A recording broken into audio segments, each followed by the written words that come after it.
So we are back on schedule. So sorry that we missed Monday. I promise you that was not due to slacking. That was not due to us not wanting to stay on schedule. That was due to me catching that stomach bug that's going around and being extremely sick for the last few days. But alas, I am good to go.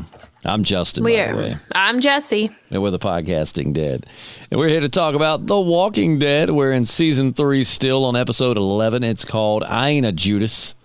And it was directed by Greg Nicotero and written by Angela Kang. And it originally aired in February 24th to be exact, of 2013. And before we begin, let me give a shout out again to our affiliate. I just can't show them enough love because they're one of the first ones to reach out and be an affiliate. So y'all go support them. Seriously, go to moviepalette.com. Check out the artwork. They've got your favorite movie in a really cool art style. No one else is doing anything like that. You can use the code podcast15 and get 15% off. Seriously, go do that. It helps them. It helps us. It helps us so much. Just that, or you can go to patreon.com and support the channel. We don't post much there as here lately because we're doing like 3 podcasts a week on this channel, but it certainly helps. And literally before we even started, we were talking about buying Jessi a better laptop that's more tailored towards podcasting. So case in point, them things cost money. So any kind of support is greatly appreciated. But anyways, Jessi, what did you think about this episode? Definitely setting up for some big stuff. Yeah, I'm going to skip right to the end again. We do that to everyone, so it's fine. Everybody's used to it at this point. Freaking Andrea, I swear she just drops the ball every chance she gets. Oh, yeah. She could have killed the governor. All it took was one swipe to the neck, to the jugular, and she just didn't do it. And you see Carol, man. Carol's starting to get ruthless because that was Carol's idea. Like, you should sleep with him, give him the time of his life, and then, just kill him in his sleep. Yeah, I mean, it took Carol a little while to get ruthless, but she's getting there. You know what I thought was funny is bouncing back to the beginning of the episode. After Herschel, gets on Rick or whatever, and Rick goes out to the platform and he's like looking around. I love when Carl comes out and basically is like, I think you should stop being the leader. The look Rick gives him is like, I am about to smack the bleep out of you. Like, what? Like, Rick, if you watch that scene, just go back and pay attention. Rick is giving him the most, like, I swear to God, I am like 2 seconds from backhanding you. I mean, but Carl's not wrong. No, and I love that scene where Herschel gets on Rick. Yeah. I think that's important too. That's a life lesson for anyone that's ever gonna be is in, or wants to be in some kind of leadership position. Like, even if you're a leader, you still have to take advice from other people. Just because you're the leader doesn't mean like you're the only one that knows the way. And it just is a good scene to show that, sometimes you do need people to pull you back in, to give you guidance. Because I think so many people that get in leadership positions feel like, well, I'm the leader, so it's what I say or nothing else. And it's like, no, you still need to listen to your people. Yeah, especially in a situation like what Rick is in, because he has had so much trauma happen in such a short amount of time, and he's clearly losing his mind. So he needs to take a step back just to gather himself a little bit.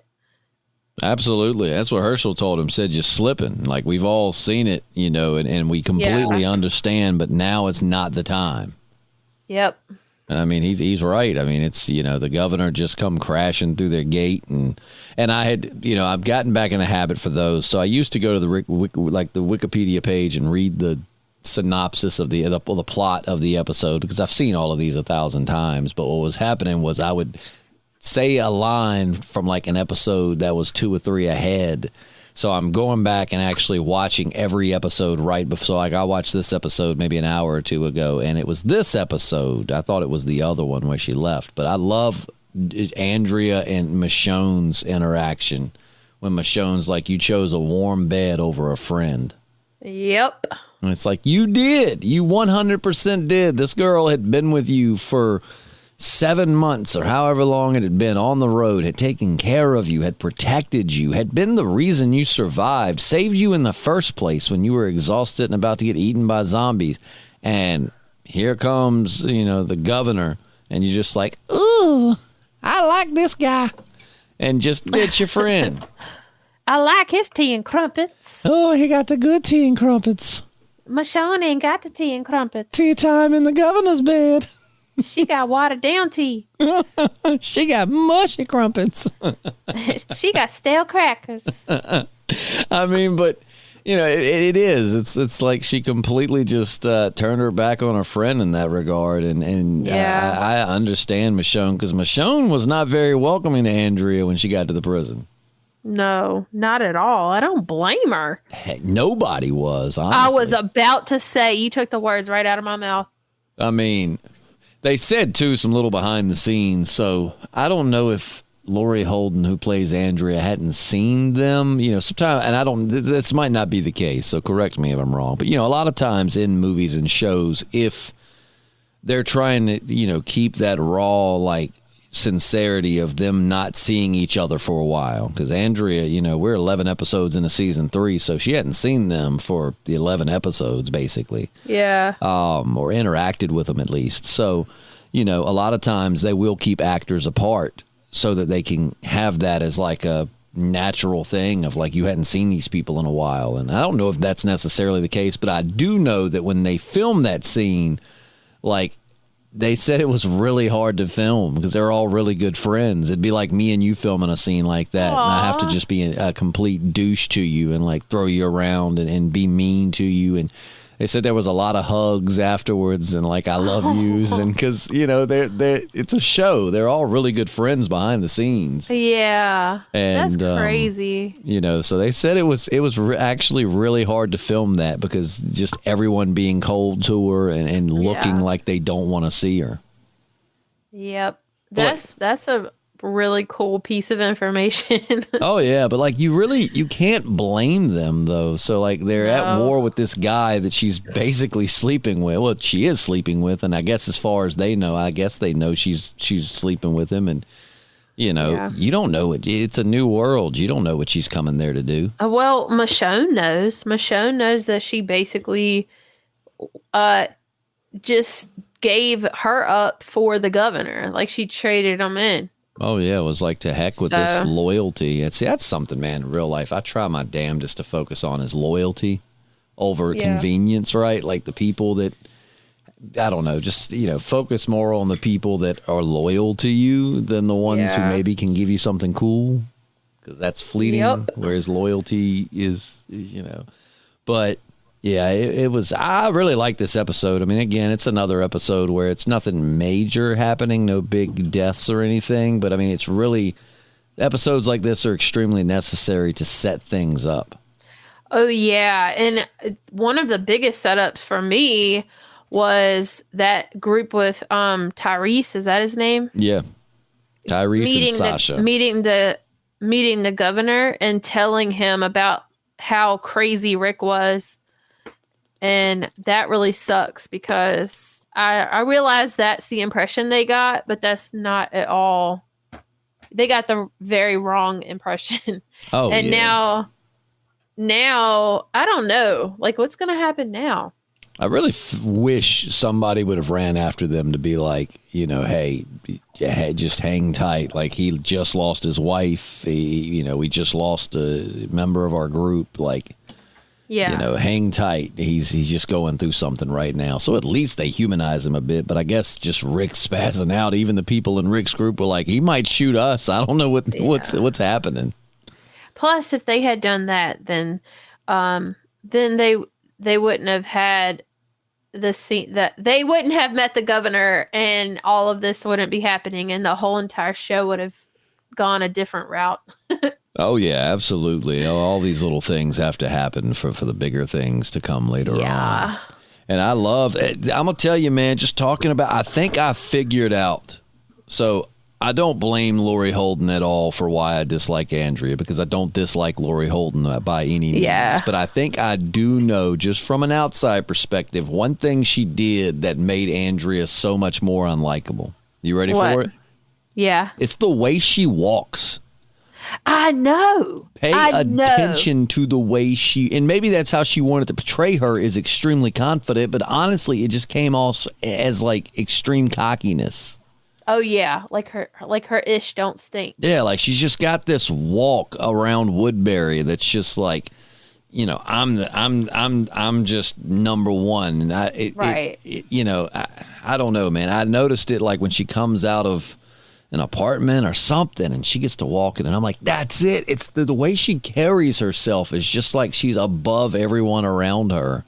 I think I brought this up one time when it was. I think it was the time that her and Daryl were walking through the woods having that conversation. And I was like, the way she's walking, like, who are you trying to impress? You think you did? Yeah. Yeah, absolutely. Yeah, that makes sense. Yeah. I mean, it's just she carries herself so cocky. And I don't know if that was meant to be confidence, but it really just comes off more as cocky. And it might be confidence, and I'm just confusing it for cockiness because I don't like Andrea. Well, I thought that's just the way she walked in real life, but I guess not. I don't know. I've never really studied Lori Holden walking in real life, and I'm glad I haven't. Are you sure? I'm glad I haven't, because that would be a bit creepy. But like I said, I mean, and I just stress this enough, because some people cannot separate like actors from characters. Like I do not have, and I don't have anything against Lori Holden's acting. I think she's a good actress. I think she just was given bad material to work with Andrea, especially if they wanted us to like her. But I just don't like Andrea. And it's just episodes like this that further cement that, you know, I don't know. She's like, they're living in poor conditions. And it's like, until you arrived at Woodbury a few days ago and started banging the governor, you were even worse. You didn't even have a roof over y'all's head. Like, y'all were on the road. What are you talking? I mean. And plus, they were fine until the governor got involved. Yep. So, like, this is pretty much your fault, Andrea. Well, and I did, you know, she did have one point that I did kind of feel for her for, honestly, and just hear me out. So when she's sitting there talking to him, and she's like, you know, I don't get it. We escaped Atlanta together, you know, and now I'm the odd man out. And then, you know, it's like, but there's Merle sitting up on the steps, the guy that is the reason why Glenn's got that giant black eye, the reason why Maggie's traumatized, and the reason they ever came into conflict with the governor in the first place, sitting right there with them, but yet she's sitting there basically being looked at like, we don't want you here. So I did feel kind of bad for Andrea in that regard, you know. She does have a really good point. You know, she's like, with his finger on the trigger, like, didn't he kidnap you and try to kill you? I mean, like, this was his fault, and yet I'm the bad guy. But also, to our knowledge, Merle wasn't banging the governor. I mean, he might have been, but I don't. They haven't alluded to that. I wouldn't be surprised. I think Merle he'll get it wherever he can. Oh yeah, I don't think Merle discriminates against a booty. No, no booty goes untouched in Merle's world. No. Well, and two, it was really cool though to see them all working together. Like when Andrea rolled up and they, they all come out, and it was just weird to see like Merle as part of their little like squad. Merle comes out and like he's like takes point and he's like clear, and they're all it's like look at them all working together. Yeah, that's precious. I wonder if that's gonna hold up though. We'll see. Merle's a loose cannon. I do not have a good feeling about Merle being there. I mean, it's definitely lots of points of possible conflict with him being there with multiple people. It's not many people there that he doesn't have a reason to have a conflict with. And I feel bad for Daryl because he's just like stuck in the middle of it. Oh, I know. Poor. I mean, like, what a weird place to be in. Like, you got it's your brother, it's your blood. You don't want to turn your back on family, but then now here's your new family who you do love, and they've got your back and you've got their back, and you feel like just a horrible human being either direction you go if you pick a side. I wish I really wish Merle would just be like a team player. Like, it's the zombie apocalypse. Come on, dude. Like, just have his awakening and be like, look, I know I've been a douchebag. I know I've done wrong. Which he somewhat tried to do that with Michonne. I mean, I felt like that was sincere. He walked up to her and just wanted to be like, look, me trying to kill you, that was not personal. That was me following orders. Or was that because he knows that Michonne can take him out? Well, probably a little of both. But with that said, I still feel he was sincere in not wanting her to take him out. Well, yeah. Michonne is such a I'm trying not to cuss, obviously. Just such a bamf? Yes, she's such a bamf. Like, she's just such like, Denai Guerrera, man, just absolutely kills that role. I mean, she's so good as Michonne. And I mean, just like, the casting for her is quite possibly some of the best like page to screen casting they did from comic to show. I mean, in the comics, she was an absolute bamf, and she, it's a comic, so obviously you can't hear their voices, but you can see the facial expressions and everything. And I mean, she just nails it. Yeah. I mean, I wanna like look up other stuff that she plays in. I think she played Tupac's mom in that Tupac movie that came out a few years ago. What? She don't look old enough to be nobody's mom. She's been in a couple of things. She's actually in Black Panther too. She's a bamf in that too. I just realized that this was 10 years ago, and I just said she don't look old enough to be anybody's mom. Well, hey, I'm gonna be honest with you. She really, if you look her up now, she's aged very, like, she doesn't look much older. Like, she has not really aged Good up. for her. Oh yeah. She's not really aged up much at all. That's because she be doing all those sit-ups. Yeah, right. She's in the which is a good point that Merle says, though. He's like, staying fit. It's a good it's good move, because it is. Like, people don't think about that in a world where you got to run. You might have to fight at any minute, man. You got to stay in shape. You got to stay limber. Heck yeah. Can you imagine taking off running from zombies and catching a cramp? No. And I think about that every time they're like running through the woods and stuff. And I'm like, especially that one time when, right before Michonne found Andrea had that whole bag of guns. And I'm like, how was she running through the woods for this whole entire time, especially with that bag of guns that weighs a ton? Oh, yeah. And, it's one thing for, like, the younger characters. Like, I think Glenn and Maggie are supposed to be, like, in their early 20s in this, even though I think at the time Lauren Cohen that plays Maggie, let's see, she's, like, a couple years older than me. So she would have been, at that time, I was probably in my mid-20s. So she would have probably been close to 30. So it's like, but, they're supposed to be early 20s, and Beth is about a year older than me. So, but the younger characters, you get it. But people like Carol and Rick and Daryl and these characters that are over like 35, like, how do you just start sprinting like that and not catch a cramp? I don't get it. Maybe it's just their adrenaline because it's zombies. I just imagine running from a horde of zombies, and you're like, ow, cramp, cramp, cramp. No. Whenever we had to run the mile in PE in school, I would always imagine a giant spider chasing me. That would gas you out so fast. The key to running the mile was not to go as fast as you could. It was to keep a steady pace. Well, I was just trying to get it over with. Improve that pace, but, you keep a steady pace. That's the key to not gassing out. I had to keep running. That was my thing. I just want to stop running it all together. I used to do pretty good on the miles, but it's because I would do that. Like, I would watch all these kids just fly by me in the beginning. And you always ended up passing them as they were, like, walking or limping. And I'm just like Forrest Gump, just keeping my pace. I just started running. Run, Forrest. I mean, I won't necessarily the fastest, but, I had good times, and I stayed steady. That's the key. But it also, I had some help because my dad was an avid runner at the time. So he could usually give really good running advice. But no. And so now we've got the governor. He showed his eye, man. That thing looked filthy. Ew. I mean, like, it was, you could still see part of the eye. I mean, it was gnarly. And then he's got that, it's like Darth Vader putting on his helmet. He's got that patch now. Yeah, I wonder where he got that from. I was thinking he had to have somebody like custom make that for him. That's what I'm saying. He didn't just have that laying around. Unless maybe he did. Somebody's like, Governor, we went on a run and we went into a store and they had a Halloween section. We found you a pirate patch. It looks like it's made of like leather. Oh yeah, it looks legit. Like, I mean, it looks like it's handmade out of some tough stuff.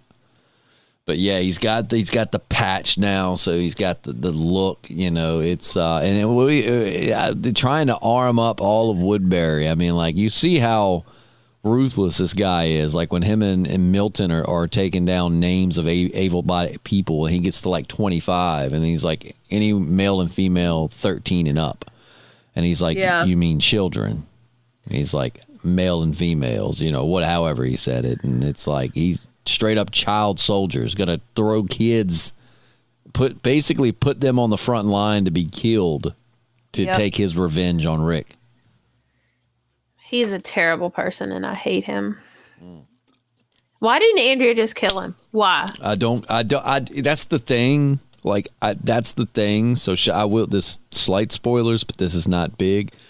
She'll try to give a reason for just this later, but it's inexcusable. Like, you clearly, number one, these people, and even though, yes, they are treating you differently, you can clearly tell, and you've been told that they've been through some traumatic stuff that you haven't had to deal with. Your worst thing on the road was poor thing got sick, and Michonne had to go on Tylenol runs to keep your fever down, or ibuprofen, whatever you take for fevers. But so they've been through some stuff, and they're telling you that they didn't shoot first.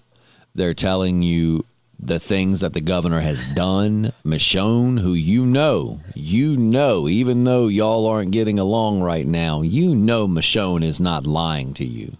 Yeah. And tells you that he sent Merle to kill her, which he would have been trying to kill both of them had Andrea have come with her. And it's like, all of this, and you're realizing, and you see he's arming children, he's setting up to go to war, and you still feel there's some reason to not kill him. Right. And I don't know why she thinks that she can play the peacemaker. Like, it's not going to happen. It's like, you're not likable enough for that, Andrea. Well, she ought to know by now that the governor's not about that life.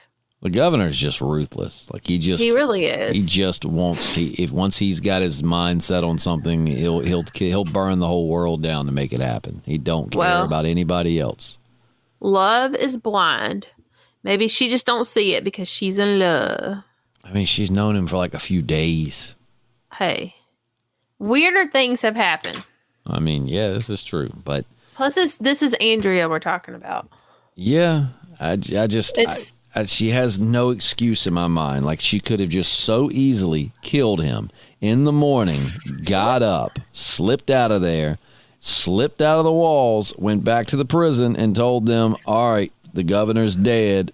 I'm going to stay here. I don't know. Rip out. I don't know how she could prove it. Maybe take his head or something. I don't know. But do something to show them, like, take his other eye. Then they'd be like, I don't know if this is the governor's eye.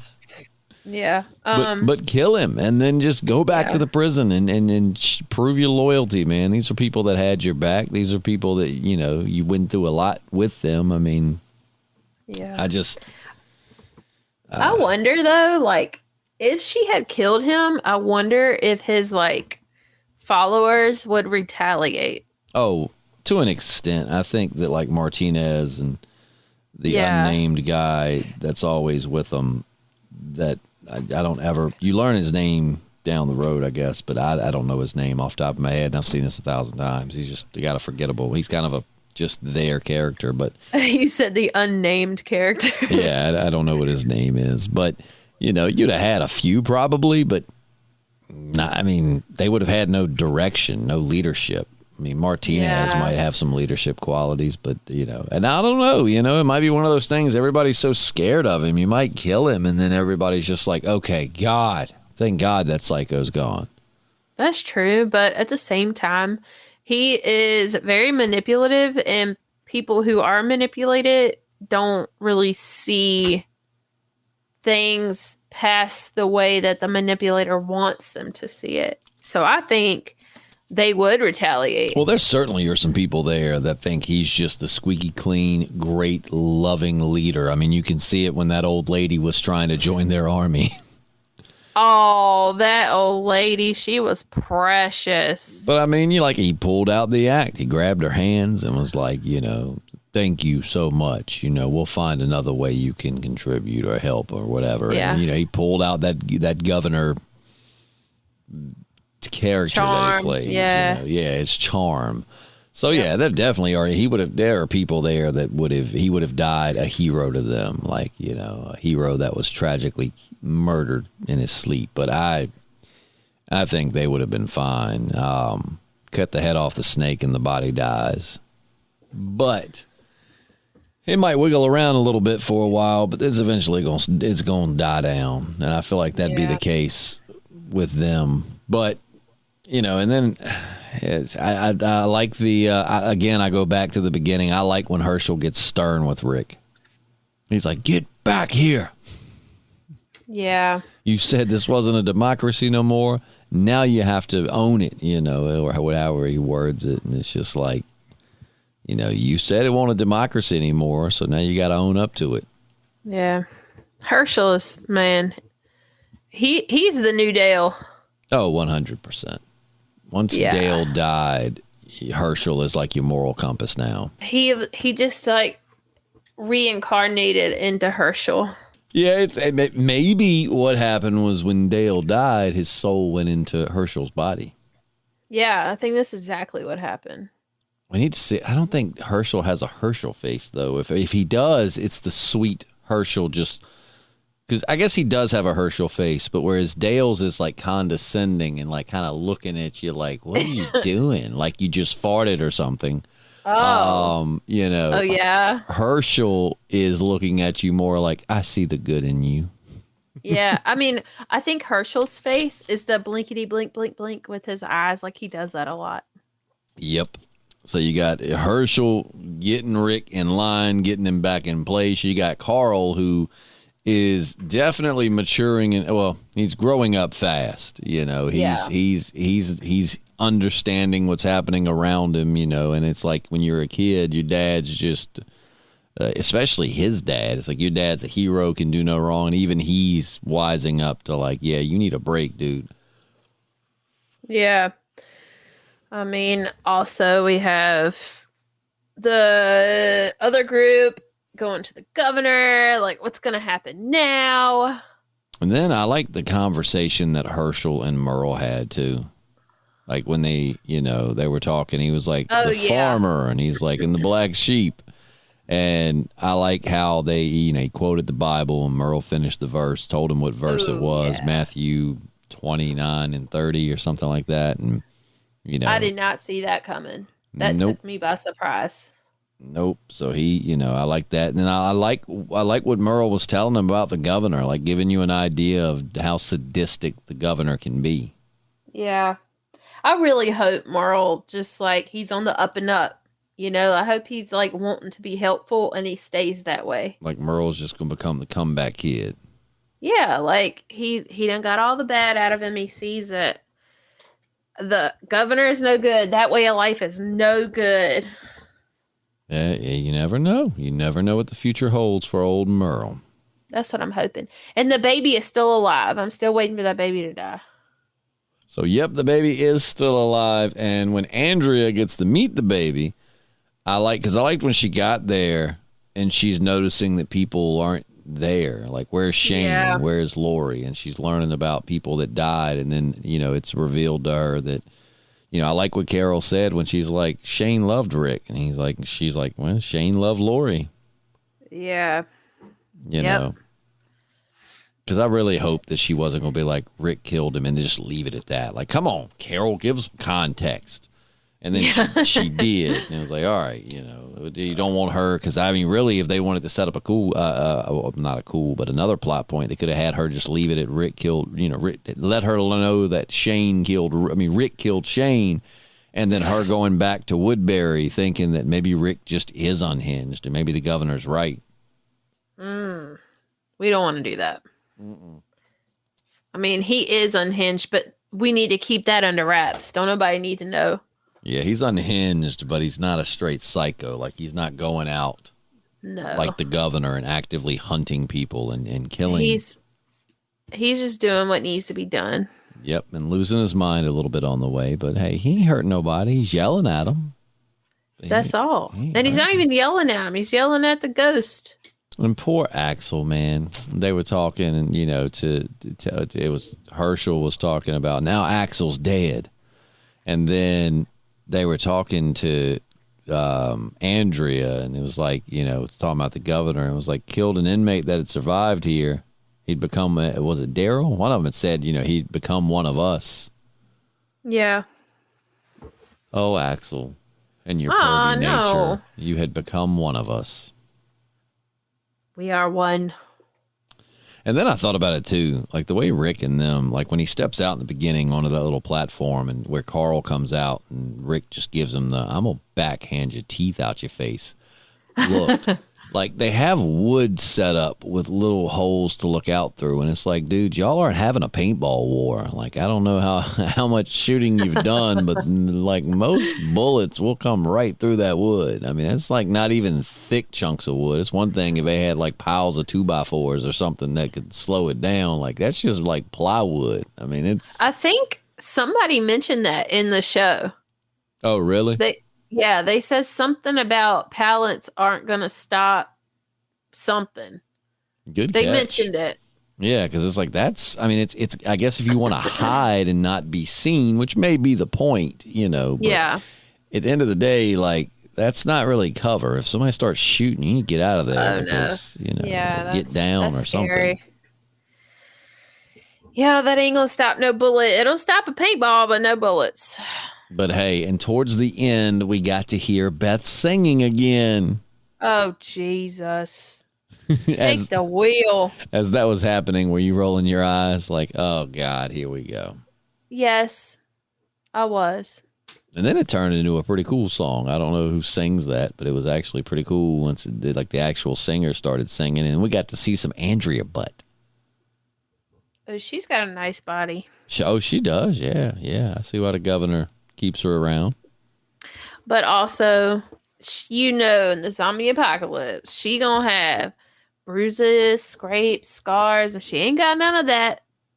Oh, yeah, well, and then on top of that, too, after the day she had, like, she just came straight to the governor's. She hadn't even showered. That's true. Well, maybe she did, and we just don't know. I don't think so, man. I think she came straight from the prison to the governor's room, and it's like... Oh, that's right. She did, because... Yeah, because she was like, I went to the prison. You walked all the way to the prison, and you came back. And then they made out. And then they made sweet tea and crumpets. Sweet tea and crumpets. Sweet tea and crumpets. And Woodbury, see, that's the thing. With other characters, we'll argue and say, well, at that point, they're probably just nose blind to a lot of that. But it's like, not at Woodbury. They got hot showers. That's true, yeah. And the governor lost half his vision, which means his sense of smell probably got stronger. I was going to say he lost his sense of smell with his eyeball. He's like, I'll take the booty, but Andrea, you kind of rank. You got to clean that up, girl. I don't even like seafood. Yeah, I don't. It's TV drama. They don't really care about hygiene and whoopee time. But I mean, for real, like, girl, go take a shower before you swing by the governor's room. Which hell, maybe he hadn't shower all day. And finally, before we go, I'm trying to make sure we cover most of I think we've gotten almost everything in the episode, is at least in a general sense. But poor Milton, man, he's been put in a terrible position too. Are you getting the vibe that, like, Milton's not a bad guy? I didn't think he was. Yeah, like, he's not a bad guy. He's just with the wrong crowd. And it's like, what a bad position he's in, because you, on one hand, got Andrea. And that's the thing. Andrea's, like, Did you know, Milton? Don't lie to me. Like, you just got here. Yeah. He's been here for a hot minute. For the love of God, stop talking to people like you run this town. I know. I hate that for Milton, too, because he's like one of those people that just cannot keep a secret. Yep. Because it, like, eats at him. So don't put him in the middle of it. Like, taking advantage of him. And then she was cold to Michonne, but she sure didn't mind using Michonne's little zombie trick to get to the prison. Right. You wouldn't even known that if it weren't for Michonne. That's what I'm saying. Stupid. But when they put his teeth on the rock, the zombie, and like smash his head, that made me cringe. I remember watching The Talking Dead. I've told you this, I'm sure, but you know, back in the day, this show was so big and so popular. They actually, and they still have it, but there's a talk show that comes on. Basically, this only they have like the actors and stuff on, but a talk show after the episodes to talk about the episodes. And on that, they showed where they had, and of course, it was a real actor for the close-up shots of the zombie movie, but they actually had like a animatronic robot. So like the times where she's like hacking the arms off, if you pay attention now that you know that, you'll notice that it is just kind of the head's flicking left to right, kind of robotically. I noticed that anyway. And it's like, that's because, you know, that's an animatronic or, you know, some kind of puppet. Whereas, you know, the close-up shots, I mean, it's definitely a guy in a suit. Yeah. But it's really cool. I mean, if you're not paying attention to that stuff, half time you don't even notice it. Yeah, I noticed that. No, you didn't. I did. But it didn't change anything. I still thought it was really cool. It's some of their CGI in the show. Now I'm gonna say when they do use CGI, sometimes it is god awful. God awful. Sometimes it's not bad, but sometimes they're CGI. Oh my God. There's an animal or two that they'll try to CGI in later in the show that you'll see. And like it's comically bad. I love comically bad stuff in movies and shows, so I can't wait. You'll see it and be like, who in the editing room was like, yeah, that works for one of the number one show on cable television. Yeah, that'll pass. Which, to their credit, there is some CGI they do that's pretty good. Now, we'll give them that. I mean, some of the CGI down the road is pretty dope, but there are certain instances where you're like, how did that get approved? They were on a time crunch. That is true. That's one thing that, you know, you're exactly right. And that's one thing they do deserve a little slack for when people, you know, because the thing is, the way the show works is, so let's say the episodes end in February, like you're getting towards the end of the season. They're already filming the next season. Like, you know, they literally stop filming, take a tiny little break, and then they're right back to filming. And then they have 16 episode seasons to fill. So, I mean, that is a point. They are on a time crunch, and they do have a big schedule to fill, whereas I've said many times, shows like Westworld and Game of Thrones, like HBO shows, they usually have like 8 to 10 episode seasons to fill, and they usually only come out like Westworld comes out like every couple of years, a new season, and I think Game of Thrones was very similar. So it's like, you know, Walking Dead was like, nope, you've got 6 more episodes than everybody else, and you've got half the time to do it. Well, also maybe they were like, it doesn't look the best, but it's not going to make or break us at this point, so just let it go. People love us, okay? Yeah, like, come on.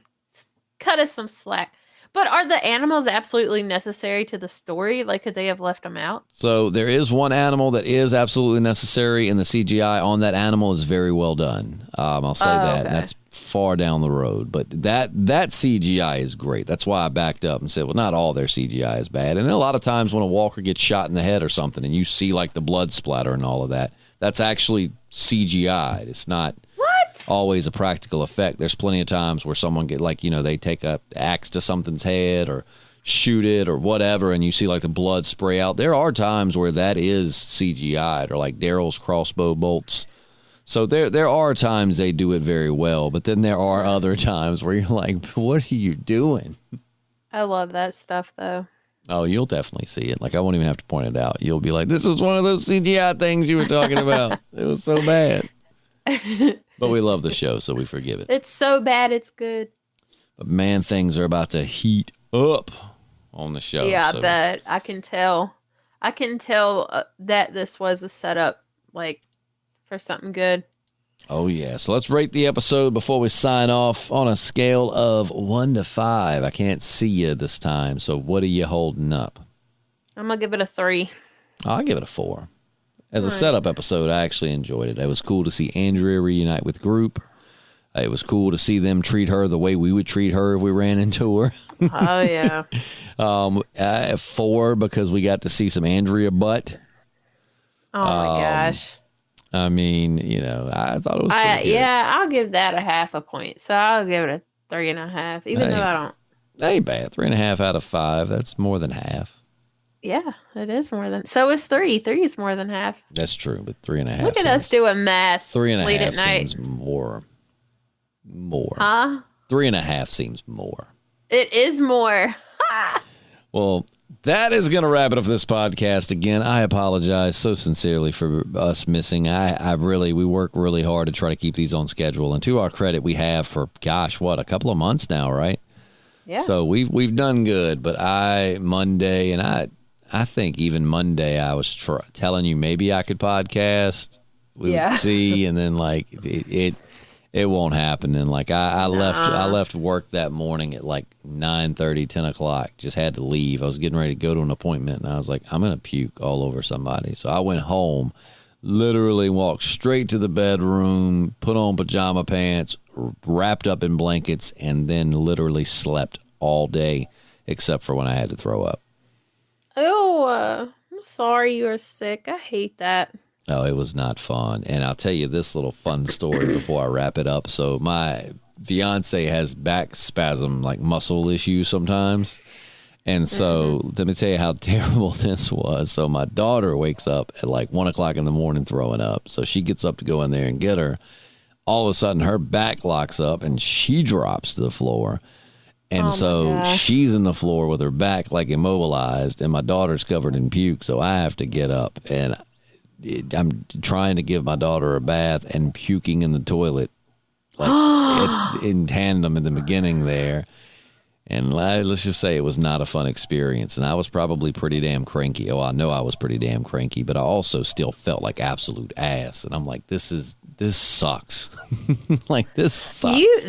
That is terrible. I cannot imagine. Oh yeah, because she's been thrown up, and so you gotta bathe her and get all of that off before you can put her back to bed. And it's just like, which any normal night would be like, yeah, it sucks to get up, but it's whatever. But when you're still sick, nauseous, everything's spinning, and then on top of that, you're like, ugh, all right, let me do your hair. Ugh.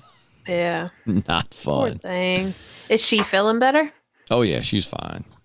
Good. She's fine. Now that my fiance's back is still not feeling the best. Aww. But so it's been an eventful couple of days. So all of that just to say that missing Monday was not due to laziness or just not caring. It was due to viral infections that we just could not control. Yeah, it's that time of year. It is, man. God, I hope you don't get that mess. It is. Oh, thank you. Everybody in our area is getting it. So that's what I'm saying. I know. Like, it's bad. It only lasts about 24. Well, the bad part only lasts about 24 hours. Then you'll have another day where you feel like ass, but you're not puking anymore, and you can keep food down. But so we are back a regular schedule. So this one is today, and then of course you'll have one on Monday, and then you'll have one on Friday, and then Monday, and Friday, and Monday, Friday, Monday. And you'll actually have one Sunday because we got the new episode of The Walking Dead. And for the longtime listeners, I've talked to JP, and it's a pretty good chance he is going to be on, if nothing else, for the show's finale. If not that, at least a few episodes. Well, we are at the last few episodes. At least an episode or two before the end. But nothing else, we're going to try to have him on for the finale. So be listening for that. Yay. In the meantime, don't forget moviepalette.com or patreon.com/thepodcastingdead. And we'll see you on Monday. I'm Justin. I'm Jessi. And we're the Podcasting Dead. Bye-bye. Good night. Bye. Don't be sick. No. Blech. Ew.